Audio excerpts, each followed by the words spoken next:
गौरी पुत्र गणेश भगवान की जय। बोलिए श्री लक्ष्मी नारायण भगवान की जय।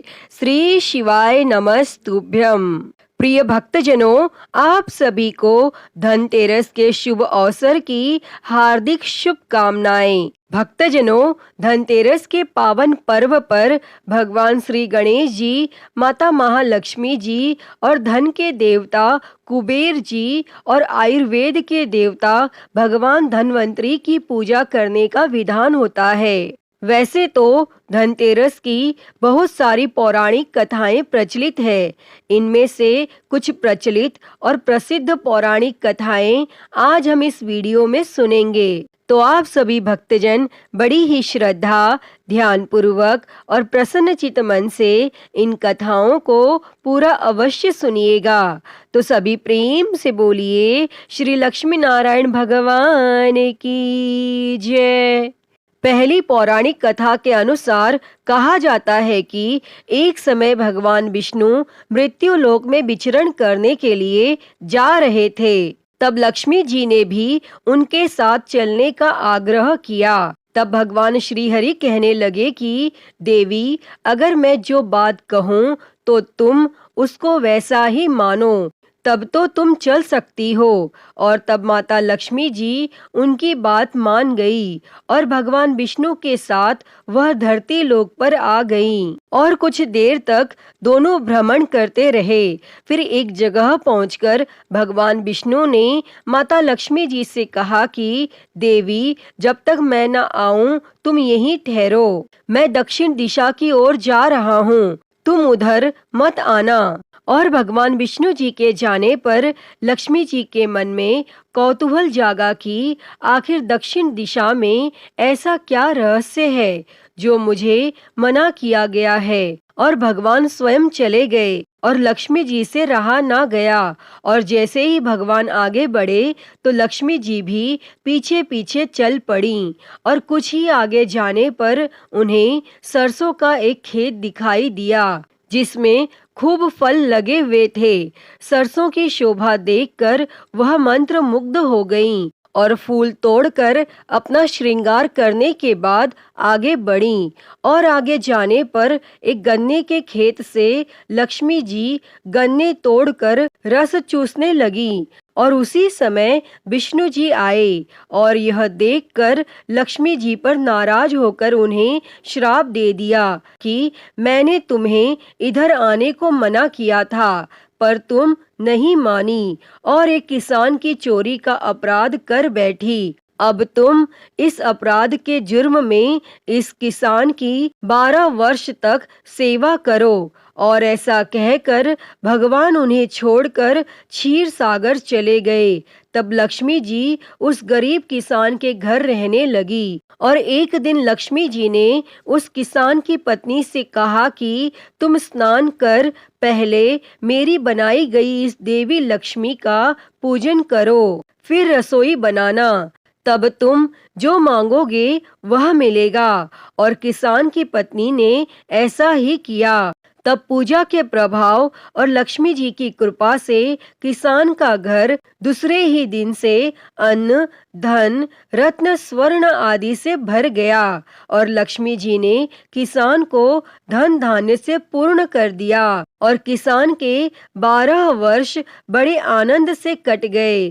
फिर 12 वर्ष के बाद लक्ष्मी जी जाने के लिए तैयार हुईं और विष्णु जी लक्ष्मी जी को लेने आए तो किसान ने उन्हें भेजने से इनकार कर दिया। तब भगवान ने किसान से कहा कि इन्हें कौन जाने देता है, यह तो चंचला है, कहीं नहीं ठहरती, इनको बड़े बड़े नहीं रोक सके। इनको मेरा शाप था, इसीलिए 12 वर्ष से तुम्हारी सेवा पर रही थी।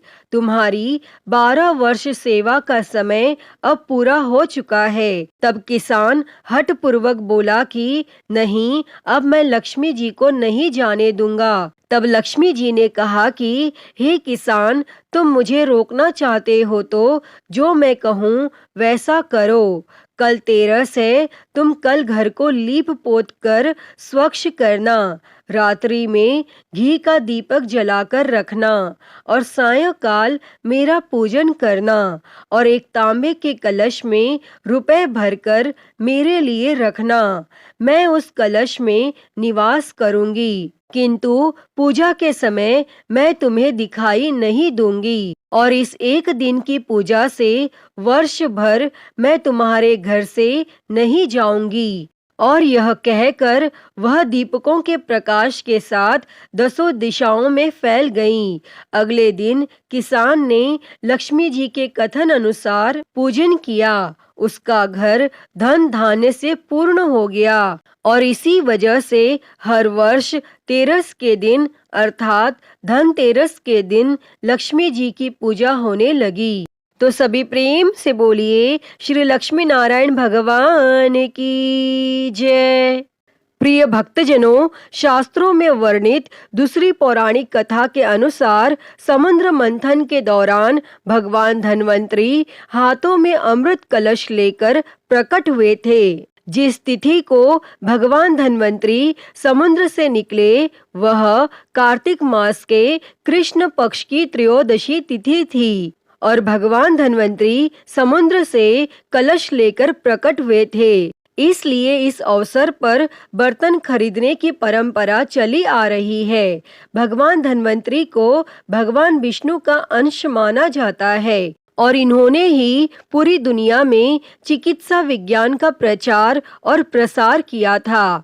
भगवान धन्वंतरी के बाद माता लक्ष्मी 2 दिन बाद समुद्र से निकली थी और इसलिए उस दिन दीपावली का पर्व मनाया जाता है। इनकी पूजा अर्चना करने से आरोग्य और सुख संपदा की प्राप्ति होती है। धन त्रयोदशी के दिन रात के समय यम दीपक भी जलाया जाता है। इसलिए इस बारे में एक कथा प्रचलित है। एक बार मृत्यु के देवता यमराज ने यमदूतों से प्रश्न किया कि क्या कभी मनुष्य के प्राण लेने में तुम्हें किसी पर दया आती है?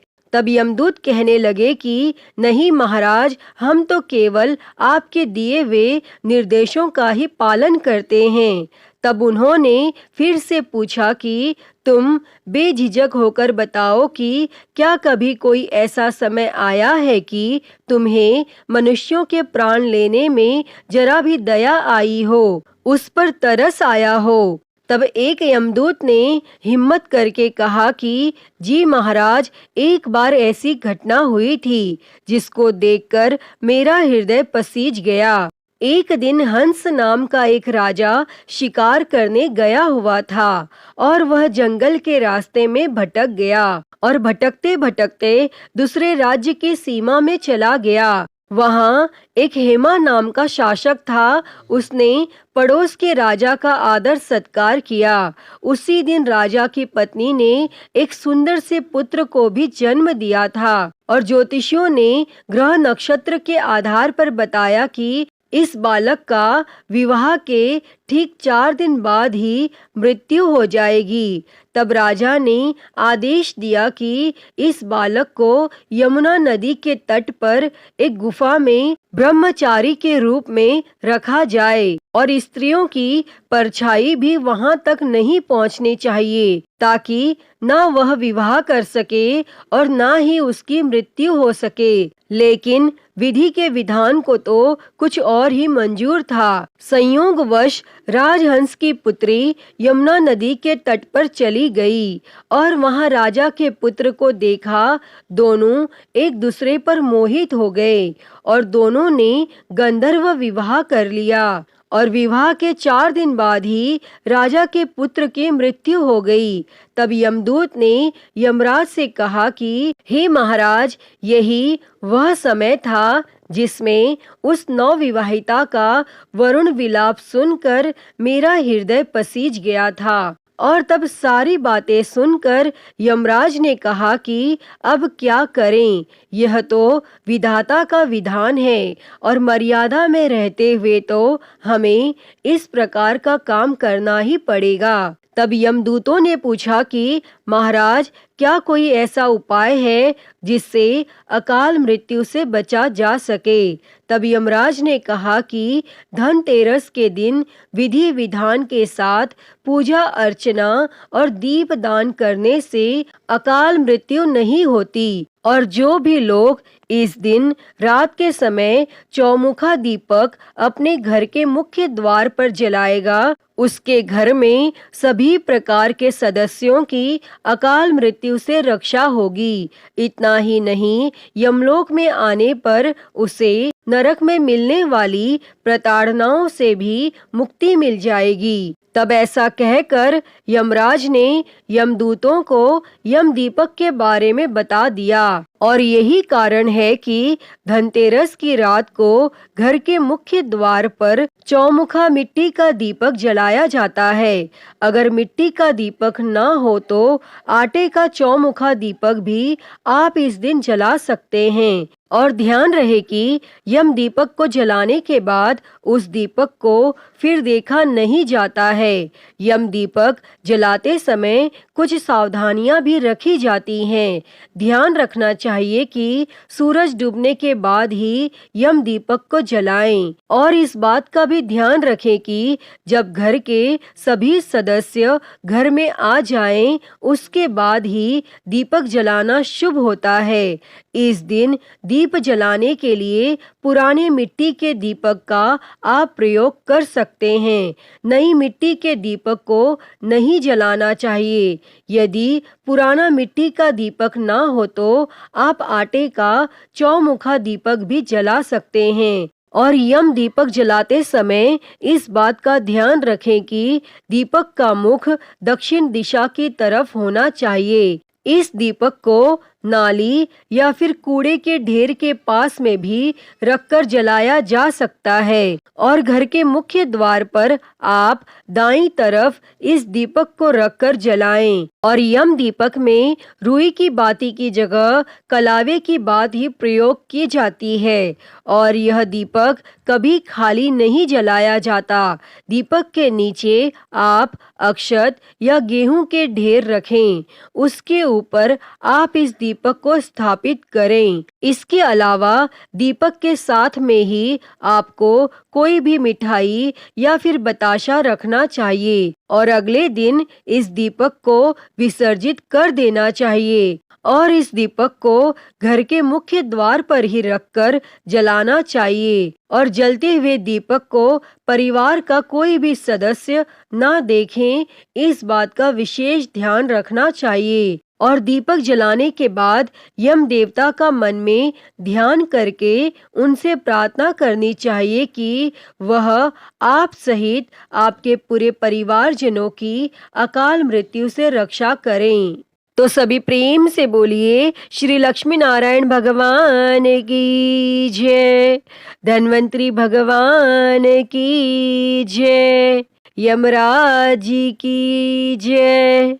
प्रिय भक्तजनों, तो मैं उम्मीद करती हूँ कि आपको आज की यह कथा पसंद आई होगी, और अगर वीडियो अच्छी लगी हो तो इसे लाइक करें, ज़्यादा से ज़्यादा शेयर करें, और कमेंट बॉक्स में भगवान धन्वंतरी की जय लिखना ना भूलें।